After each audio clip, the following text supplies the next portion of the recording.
예. 오늘은 성령 세례라는 제목으로 말씀을 드리겠습니다. 본문은 사도행전 2장 1절에 11절 제가 봉독하겠습니다. 오순절 날이 이미 이름에 저희가 다 같이 한 곳에 모였더니 홀련히 하늘로부터 급하고 강한 바람 같은 소리가 있어 저희 앉은 온 집에 가득하며 불의 혀같이 갈라지는 것이 저희에게 보여 각 사람 위에 임하여 있더니 저희가 다 성령의 충만함을 받고 성령이 말하게 하심을 따라 다른 방언으로 말하기를 시작하니라. 그때 경건한 유대인이 천하 각국으로부터 와서 예루살렘에 우거하더니 이 소리가 나며 큰 무리가 모여 각각 자기의 방언으로 제 아들의 말하는 것을 듣고 소동하여 다 놀라 기이 여겨 이르되 보라, 이 말은 사람이 다 갈릴리 사람이 아니냐. 우리가 우리 각 사람의 난곳 방언으로 듣게 되는 것이 어찌미뇨. 외국어를 했다 이 말입니다. 우리는 바데인인과 메데인과 엘람인과 메소포타미아, 유대와 가바도기아, 본도와 아시아, 부르기아, 밤빌리아 애국과 및 구레네에 가까운 리비아 여러 지방에 사는 사람들과 로마로부터 온 나그네 곧 유대인과 유대교에 들어온 사람들과, 그러니까 왜 이방인도 유대교에 입교할 수 있거든요. 그레데인과 아라비아인들이라 우리가 다 우리의 각 방언으로 하나님의 큰 일을 말함을 듣는도다 하고, 여기까지 봉독하겠습니다. 제가 성령 세례를 한 달 전에 설교했고, 그 다음으로 성령 세례를 연달아 하려고 했는데 조금 다른 제목들을 하다가 보니까 조금 늦게 됐습니다.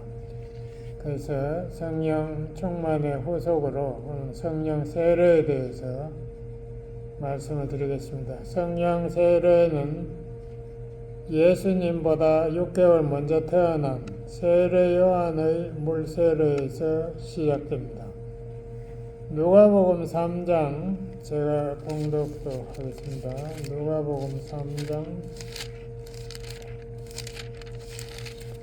1절에서 3절을 제가 봉독하겠습니다. 디베rio 가이사가 위에 있은지, 그러니까 로마 황제를 원래 처음 황제가 되려고 했다가 암살당해 실패한 시저를 한국성에 가이사라고 부르거든요.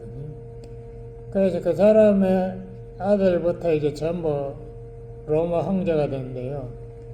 그들을 시저라고 유럽 사람들이 불렀는데, 우리 한글 성경은 어떻게 번역을 소리 난 대로 하다가 보니까 가이사라고 번역을 했습니다. 그 디베로 시저가 왕위에 있은 지 15해. 그러니까 처음에 줄리우스 시저라는 그 시저 장군이 암살당하고 나서 그 양자 가이사 아구스도라는 그런 이름의 양자가 있어요. 이 사람이 자기 아버지가 암살당하고 나서 왕이 됐어요. 그 처음으로 로마의 황제가 됐는데요. 이 사람이 BC 27년, 예수님 태어나고 27년, 24년 전에 태어나서 24년 전에 황제로 올라 등극해가지고 AD 14년까지 황제로 군림했습니다. 그러고 이제 병으로 죽어버리니까 그 양자 가이사 아우구스도의 양자인 디베로 가이사, 그 이름이 디베로고 그 시자 가이사로 불러 디베로 가이사가 두 번째 황제에 오릅니다. AD 14년부터 AD 37년, 약 20년 동안 두 번째 황제. 그 두 번째 황제의 15년째라고 이렇게 여기 지금 있죠. 디베로 가이사가 위에 앉은 지 15해. 그때가 계산을 해보면은 대충 AD 28년 예수님이 공적 사역을 시작한 데가 보통 알려져 있거나 AD 27년 아닌가. 왜 30살에 했는데 왜 AD 30년이 아닌가 이렇게 질문할 뻔했는데, 본래 예수님이 태어난 게 저희가 제로 공년이 아니고 그 계산한 사람들이 잘못했어요. 그래가지고 예수님 BC 4년에 보통 태어났다고 그렇게 믿거든요. 그래서 BC 4년에 태어났고 그 당시에 헤롯 대제, 영어로 Great Herod이라고, 헤롯 대제가 유대 첫 왕인데 그 사람이 BC 4년에 죽었다고 일반적으로 모든 학자들이 동의했습니다. 그러므로 예수님 BC 4년에 태어났으면 27살 때는 27살이고 30살 때는 AD 27년, AD 30년이 아니고 4년 때문에 조금 빨리. 그래서 예수님이 약 AD 27년쯤에 공적 사역을 시작했다라고 학자들은 믿고 있습니다. 근데 예수님과 세례 요한과의 나이 차이가 거의 동년배예요. 세례 요한이 6개월 먼저 태어났다고 되기 때문에 세례 요한이 먼저 사역을 시작해서 예수님을 소개하는 그런 사역을 하지 않습니까? 그러니까 두 사람이 다 AD 약 27년 전후, AD 28년 전후에 공적 사역을 시작했다. 여기 보면은 누가복음 3장에 그 다음에 디베로 가이사가 왕의 15년 해, 이 15년 되는 해, AD 28년, 본디오 빌라도가 유대왕의 총독으로, 로마의 총독으로 빌라도라는 사람이 그 당시 예루살렘에 조금 지중해로 떨어진 가이사라라는 항구에 주둔해 있었어요. 그 사람이 총독이었고, 또 헤롯이 갈릴리의 분봉왕으로, 이 헤롯 대왕은 이미 옛날에 죽었지 않습니까? 그 BC 4년에 죽었는데, 이것은 이제 헤롯의 대왕의 아들, 그 사람이 유대 지역을 네 개 지역으로 나눴는데, 북쪽의 갈릴리의 일부, 갈릴리의 분봉왕으로 임명받은 사람이 헤롯 이라는 사람이 있었습니다. 그래서 이 사람이 본래 이름이 헤롯 안디바스, 한국말 안티파라고도 하는 헤롯 안디바스, 갈릴리 지방의 분봉왕. 이 사람이 갈릴리 지방을 다스리고 있는, 그러니까 지금 이때는 예루살렘에 큰 관심이 없고, 예수님이 사역을 갈릴리에서 시작했기 때문에 갈릴리의 분봉왕, 이 헤롯 안디바스의 그 왕의 치하에서 예수님이 사역을 시작했습니다. 그리고 이때 대제사장은 이제 안나스와 가야바였다, 뭐 이렇게 쭉 이제 소개가 나오죠. 그러고 나서 이제 하나님의 말씀이 처음으로 400년 동안 이 유대 사람들이 하나님 말씀 전한 선지자의 사역이 끊어졌어요. 그 구약 말라기가 약 400년 전에 마지막 예언을 하고 끝나버리는데, 400년 동안의 암흑기라고 이렇게 하고 있습니다. 그런데 3절에 보면 요한이 요단강 부근 각처에 와서 죄사함을 얻게 하는 회개의 세례를 전파하니, 요한이 왜 있겠어요? 하나님 말씀을 받았으니까. 그래서 이 400년 동안 깜깜 소식이는 하나님의 계시의 말씀이 처음으로 세례 요한에 임했다. 그래서 그 사람이 세례 요한이 이사야 40장의 말씀, 광야에 외친 자의 소리가 있어 가로되 너희는 주의 길을 준비하라, 이것을 처음 외치면서 예수님의 길, 메시아의 길을 준비하려면 회개하라. 그래서 회개의 세례를 베풀기 시작. 요단강에서 회개 세례를 베풀었다. 그리고 누가복음 3장 8절에 보면은 세례요한이 중요한 말을 했어요. 너희들이 정말 회개하려면 회개에 맞는 열매를 맺어야 한다. 너희들 마음을 내가 뜯어보니까 다 교만에 가득 차고, 왜 교만에 가득 찼나? 우리는 아브라함의 후손, 하나님이 선택한 이 축복을 만명에게 복을 주는 근원자가 되는 아브라함의 후손이고, 또한 우리는 하나님과 언약 백성, 그 언약의 징표로 할례를 몸을 찢어서 죄의 껍질을 벗기는 할례의 이 언약의 그 예시까지 한 우리 민족은 절대 하나님으로부터 버림받지 않는다. 뭐 이러한 어떻게 생각하면 믿음이 있어 좋긴 하지만 또 하나님께서 저희들 버렸잖아요. 지금 뭐 400년이 아니라 500년 이상, 거의 600년 가까이를 이스라엘은 벌써 그제 150년 전에 망했고, 아수리아, 그리고 유다도 바벨론에게 그 다음에 또 망했습니다. 그게 벌써 거의 500몇 년 전인데, 지금도 자기네들 아브라함의 자손이다.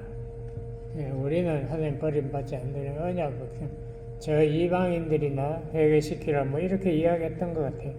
그러니까 세례요한이 너희들도 회개에 합당한 열매를 맺지 않으면 하나님이 너희들 다 심판해버리겠다. 왜? 하나님은 창세기 1장에 보면 2장에도 나오죠. 인간 아담도 하나님이 흙덩이로 만들었지 않습니까? 그 여기에는 조금 더 나쁘게 하나님이 돌덩이라도 자기 자신으로 만들 수 있는데, 너희들이 뭐 잘났다고 교만하게 너희가 하나님의 선민이라고 그렇게 교만한 위선의 죄를 범하고 있느냐. 그러므로 너희들은 와서 이 요단강에서 죄를 씻는 회개의 세례를 받으라 이렇게 했습니다. 그 예수님도 와서 받았잖아요. 예수님이 받은 것은 예수님이 죄가 있어서 그런 것이 아니라 인류의 대표, 인간으로 오실 때에 죄인의 대표로 오셨어요. 죄가 없어도. 그래야 십자가에서 예수님이 죄인의 대표로 심판을 받을까요? 율법의 심판을 받아서 죽고, 또 성령의 능력으로 그의 영은 죽지 않습니다. 성령은 영생, 그러니까 성령의 능력으로 다시 부활하셔서 성천하셨다. 이게 복음의 핵심이죠.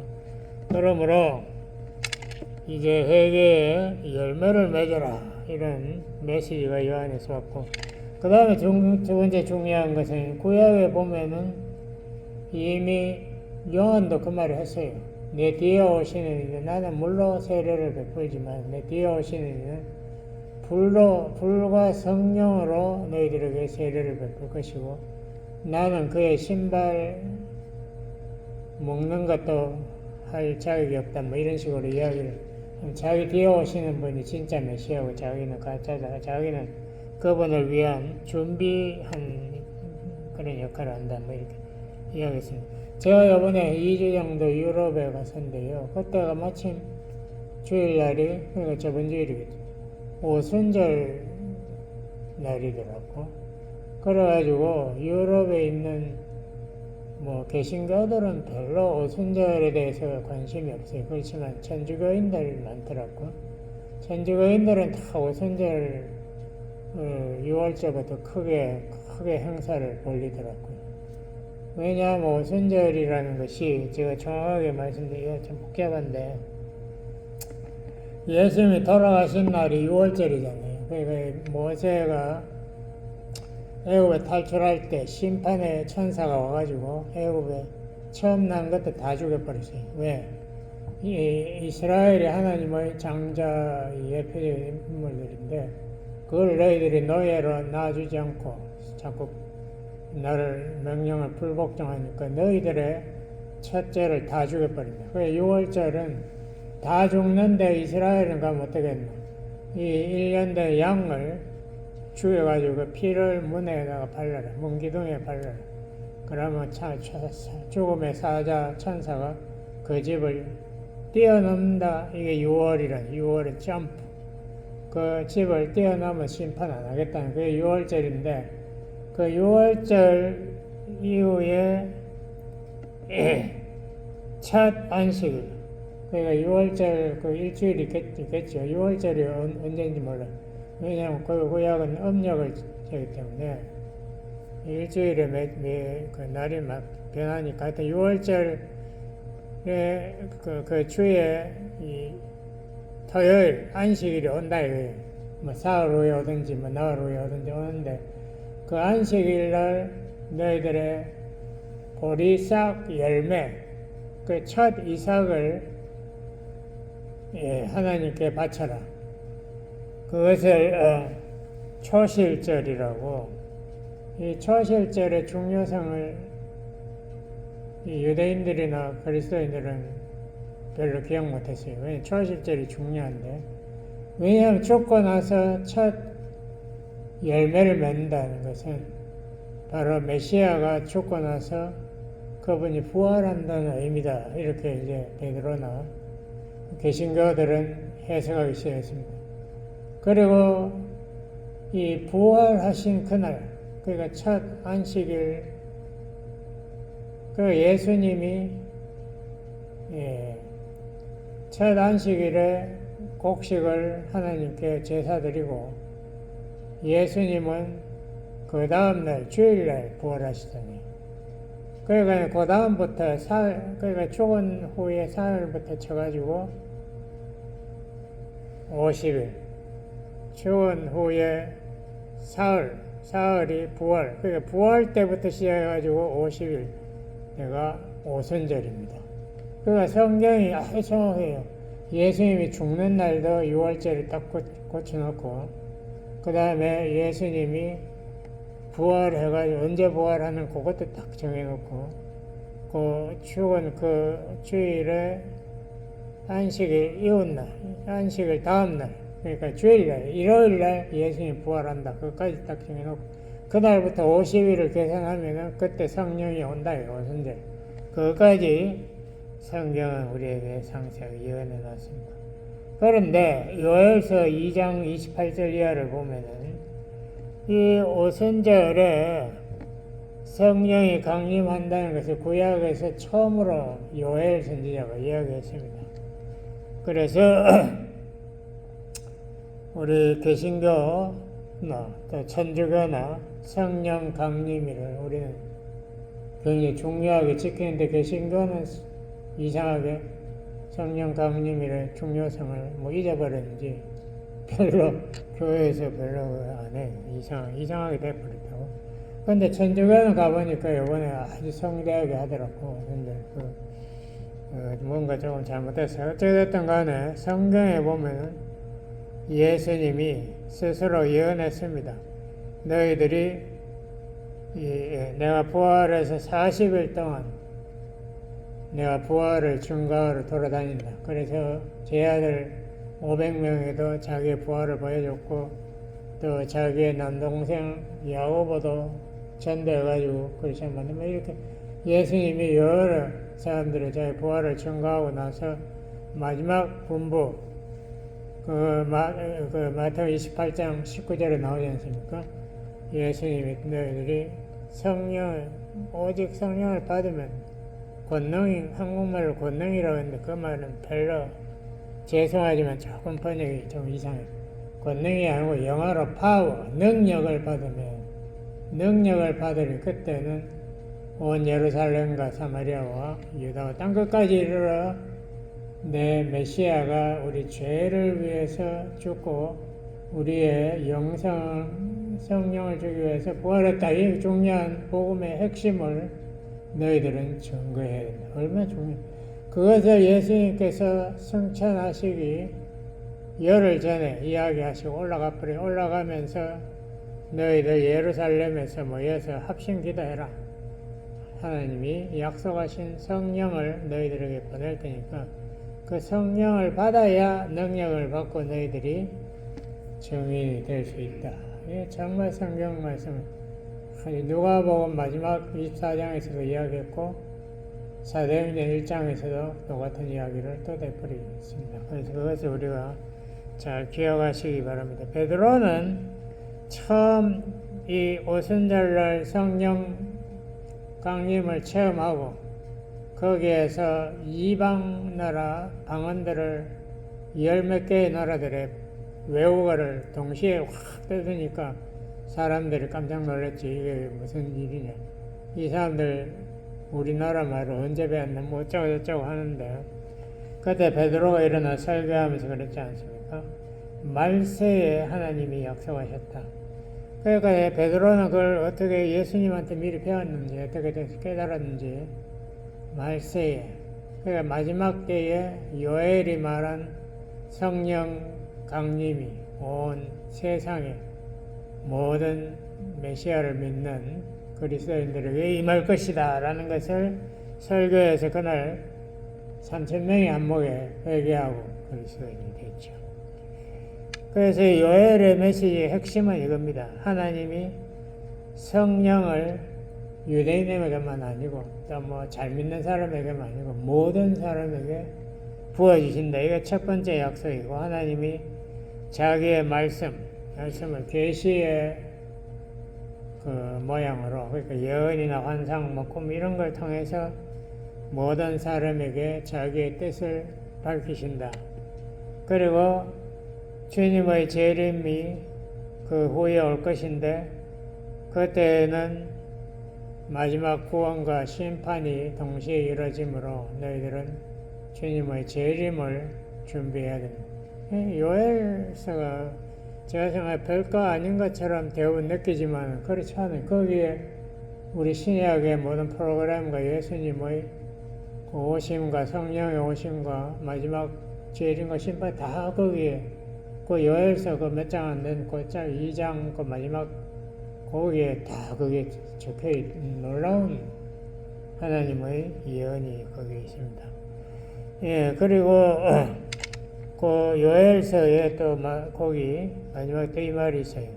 누구든지 하나님의 이름을 부르는 자는 구원을 받는다. 하나님의 이름을 부른다는 것은 바울이 로마서 10장에 하나님을 믿는 자, 예수님을 믿는 자는 누구든지 구원을 받는다. 요엘이 처음으로 이야기했습니다. 그럼 요엘서라는 거 여러 집에 가서 한번 다시 읽어보세요.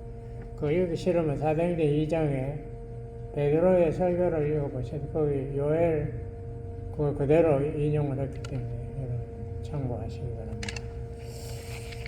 그러면 예수님은 성령 세례에 대해서 어떻게 이야기하셨나? 예, 우선 아까 제가 이야기한 세례 요한이 자기는 물 세례, 회개 세례만 주지만은 자기 뒤에 오시는 예수님은 큰 능력, 무슨 능력? 불과 성령의 능력으로 와서 너희들에게 성령의 세례를 주신다. 마태복음 3장 11절. 그래서 세례 요한이 주는 물 세례는 이 성령 세례의 전주곡, 준비곡 비슷한 우리 찬양 준비 찬양하듯이 그런 행사다는 것을 예수님이 분명히 말씀하셨습니다. 예수님을 가만히 생각해 보면요, 예수님은 하나님의 아들이시잖아요. 그리고 삼위일체의 한 분이세요. 그러므로 그분은 완전한 선하시고 거룩하시고 하나님이시죠. 그런데 또 하나 우리가 이해하기 몹시 힘든 게 그분이 인간을 구원하기 위해서 인간의 몸으로 오셔서 십자가에서 저주받고 심판받아서 인간의 죄 값을 치르겠다.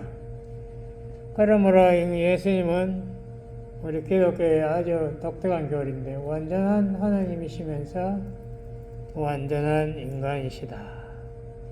근데 이것을 요한복음은 3장 34절 이렇게 적었어요. 하나님께서 성령을 예수님에게 한량없이 주신다. 한량없이라는 것은 무한대로 주신다. 어떤 인간이 성령도 하나님인데 하나님을 무한대로 받으려면 지가 하나님이 돼야지 무한대로 받을 거 아니에요? 그러니까 성령을 무한대로 받으시는 분은 하나님이신 예수님밖에 없다. 이것을 요한이 잘 설명했어요. 한량없이 하나님이 성령을 예수님을 갖다 부었다라고 이렇게 요한복음 3장 3, 4절. 이것이 우리 기독교의 최고의 이 난제라고 할까? 교리 제일 이해가 어렵고 설명하기 어려운 예수님은 완전 인간인 동시에 완전 하나님이다. 이걸 요한이 이렇게 기가 막히게 설명해 놨어요. 예수님 인간으로 오셨기 때문에 그에게는 성령의 임재가 필요하다. 그렇지만 그는 그냥 인간이 아니고 하나님이시기 때문에 그에게는 무한한 한량없는 무한한 성령이 그의 안에 임재하신다. 이 말씀이 우리 인간들이 도저히 이해 못하는 그것을 한마디로 확 설명해 버렸다고 저는 생각합니다. 아주 요한이 독특한 설명을 많이 하고 있어요. 그 중에 하나가 바로 이거죠.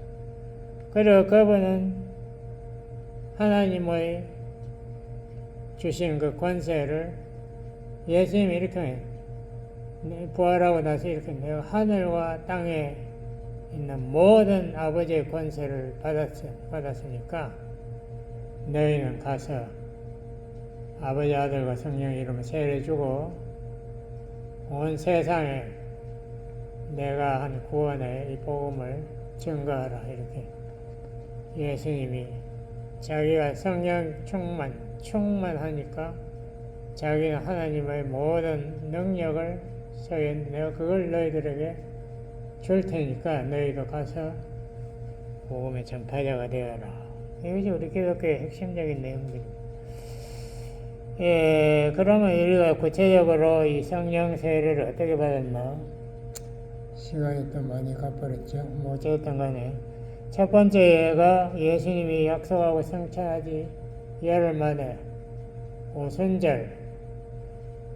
오순절 강림이 일어나지 않아요. 사도행전 1장 5절에 보면 예수님 그래서 하나님 아버지가 약속한 성령의 세례를 너희가 예루살렘에서 받을 테니까 예루살렘 모여서 기도하라 이렇게 이야기하셨고, 그리고 기도하면은 1장 8절 사도행전 1장 8절에 너희가 능력을 받는다. 그것도 권세 한글 성경은 권능이 어쩌고 하는데 그런 권능 이상한 말이 아니고 능력을 받는 하나님의 능력을 받는 헬라어로 두나미스라는 것은 파워, 영어로 파워. 성령의 능력을 받아서 예수님의 죽음과 부활, 복음을 증거할 수 있게 된다. 온 땅 끝까지 복음을 증거하게 된다. 그러고 나서 오순절에 그 성령이 막 혀가 갈라지듯이 불이 각 사람에게, 그러니까 성령이 각 사람에게 임한다는 것을 그렇게 표현했습니다. 그 성령 자체는 하나님이시니까 뭐 불덩어리라고 생각할 수 있는데 하여튼 각 사람에게 인격적으로 임재하셨다. 근데 사도행전 2장 4절에 보면 그 중요한 말이 있어요. 그 120문도가 다 기도하다가 다 성령을 충만하게 받았다라고 그렇게 생각해요. 그러니까 성령 충만이라는 것은 무슨 요한 웨슬레가 말한 뭐 성령의 두 번째 체험을 해야 성령 충만이 되고 그런 게 아니에요. 처음부터 성령이 임할 때에 우리가 제대로 임함을 받은 사람들은 다 성령 충만을 이미 체험했어요. 저 처음에 예수님 믿을 때에 제가 그 복음을 깨달았거든요. 그러고 나니까 뭐 얼마나 마음도 뜨거워질 뿐만 아니라 기뻐지더라고. 마음이 너무 기뻐가지고 제가 복음을 제 아는 사람들 쫙 전했죠.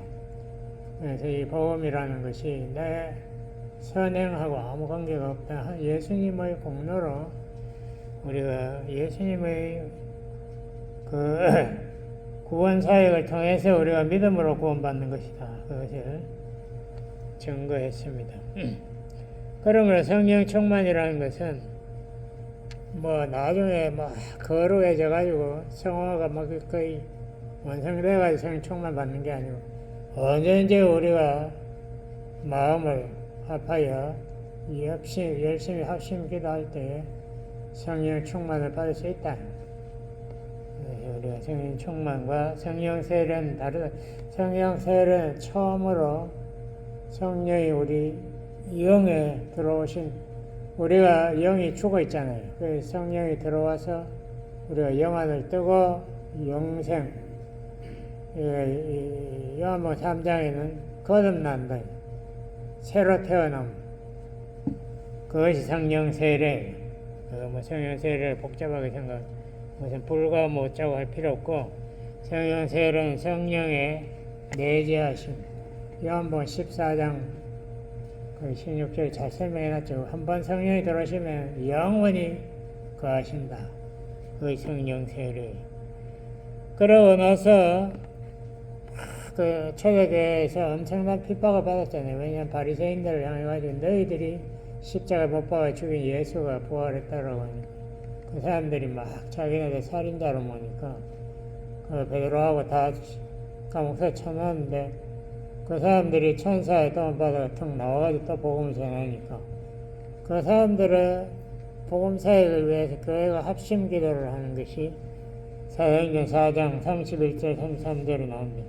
거기에서 합심 기도할 때 또 모든 사람이 성령 충만의 체험을 했대. 그러면 성령 충만은 성령 세례하고는 직접 관계가 없다. 성령 세례 받은 사람 누구나 성령 충만을 받을 수 있다. 성경이 분명히 말하고 있어요. 그 다음에 두 번째 그 중요한 사건이 베드로가 저쪽 지중해 바닷가로 전도하러 떠났다가 고넬로의 환상을 본 것을 중심으로 해가지고 고넬로 가족 그리고 고넬로 친구들을 전도하러 가지 않습니까? 거기 가가지고 베드로가, 이게 중요해. 베드로가 무슨 물세례를 줬다든가 뭐 안수했다든가 이게 아니고 그냥 예수님이 어떻게 우리의 구세주가 되시고 어떤 사역을 했나 이거 설명하고 있는데 성령 세례가 그 자리에서 모든 사람이 오순절 때와 같이 방언하고 찬양하는 그 오순절의 경험과 똑같은 경험을 이방인도 하더라. 그런데 내가 그때 안수나 뭐 물세례 이런 거 아무것도 안 했는데 하나님께서 이방인들도 믿음으로 이 하나님의 자녀가 되게 했다. 이것이 아주 핵심적이고 그것을 확인한 모임이 사도행전 15장에서 교회 대표들이 수백 명 모여서 예루살렘 모여가지고 이걸 논했습니다. 베드로가 뭐 이방인에게 뭐 세례를 베풀고 막 같이 식사하고 뭐 그 집에 머물고 어쩌고 했는데 이 율법에 다 어긋나는 것인데 이거 베드로 어떻게 해야 되나. 더군다나 바울과 바나바가 선교 떠나면서 온 이방 나라에다가 이제 율법 필요 없다고 떠들었는데 이거 어떻게 그걸 결정한 게 사도행전 15장입니다. 사도행전 15장에서 베드로가 강력하게 주장했어요. 자기가 그냥 예수님에 대해서 이야기만 했는데 성령이 그 사람들을 입양시켰다. 하나님의 자녀로 삼으셨다는 것을. 그래서 야고보가 대표가 일어나서 율법 필요 없다. 우리 조상들도 못했고 우리도 못 지킨 율법으로 우리가 위선자 되는 거 멈추자. 거기에서 처음으로 결정됐습니다. 그런데도 한국 교회들은 아직도 우리가 율법을 지킬 수 있다. 뭐 율법을 지켜야죠. 지키기 좋아하시네. 그걸 지킬 수 있으면 예수님이 필요 없다고 바울이 갈라디아서 5장에 분명히 써놨잖아요. 은혜도 필요 없고 너희들 네 공로로 해보려면 해봐라. 너희들은 구원 못 받을 테니까 알아서 하라. 그래서 고넬로의 이 사건이 굉장히 중요한 의미가 있습니다. 성령 받음의 핵심적인 요건은 예수를 믿음으로 고백하는 자, 그 사람에게 성령이 오는 게 요한복음 3장에 예수님이 그랬지 않습니까? 성령으로 거듭난 성령의 역사예요. 인간의 역사가 아니고 성령께서 우리에게 믿음을 주시고 전부 다 성령의 쓰죠. 깨닫게 해주시고 우리로 하여금 예수님을 구세주로 고백하는 믿음까지 주시기 때문에 우리가 거듭나고 성령이 우리 안에 내재 성령 세례를 받을 수 있다. 요한일서 4장 15절, 고린도후서 1장 21절. 오늘 주보에도 이 중요한 말씀을 여기다 적어놨어요. 그러므로 내가 너희에게 알게 하니 하나님의 영으로 성령으로 말하는 자는 누구든지 예수를 저주할 자를 하지 않고, 그러니까 성령이 내재하는 자는 절대 예수님을 자기 죄 때문에 십자가에 죽었다 이런 말 하지 않고, 성령으로 아니하고는 누구든지 예수를 주시라 할 수 없는, 예수를 주라 해야 구원받는데 성령의 도움 없이는 아무도, 그러니까 예수를 주라고 고백하는 자는 벌써 성령 세례를 받았다 이 말입니다. 우리가 유대인이나 헬라인이나 종이나 자유인이나 다 같은 성령으로, 이 중요한 같은 성령. 그래서 어떤 사람은 아주 큰 능력 많은 성령에 이 세례를 받고, 어떤 사람은 별거 아닌 능력 없는 성령에 세례를 받고, 이런 게 아니고 다 같은 한 성령으로 세례를 받아 한 몸이 됐다. 한 몸은 우리가 그리스도의 몸의 지체예요. 우리가 성전이란 말이에요. 또 다 한 성령을 마시게 하셨느니라. 그 예수님이 요한복음 7장에 그 말했어요. 너희들이 앞으로 성령이 오실 건데 성령을 받으면 그 사람의 배에서 생수가 강같이 흐르게 됩니다. 그러니까 그 사람의 성령의 물이, 성령의 역사가 그 사람 배에서부터, 왜냐하면 그게 성령이 내재하고 자기 자신이 성전이 되었으니까. 그러므로 우리 자신을 너무 과소평가할 것 없어요. 우리가 다 전부 다 같은 성령으로 다 같이 세례를 받아 거듭나서 우리가 하나님의 자녀가 되었고 예수님의 몸의 지체가 되었다. 한 몸을 이루었다. 여기 고린전서 12장 3절 13절은 아주 중요한 구절이에요. 참조하시고. 그리고 마지막으로 사도행전 19장에 보면 바울이 3차 전도 여행하다가 에베소서에서 세례 요한의 제자들을 만납니다. 이 사람들은 예수가 누군지도 몰라. 그래서 사도 바울이 다시 그들에게 안수했다는 말이 나요. 그때 안수가 꼭 필요한 게 아니다라고 제가 베드로의 경우에서 이미 이야기했어요. 그렇지만 하여튼 바울이 여기에서 다시 안수하고 성령의 세례를 받게 했다라는 구체적인 예가 나오고 있습니다.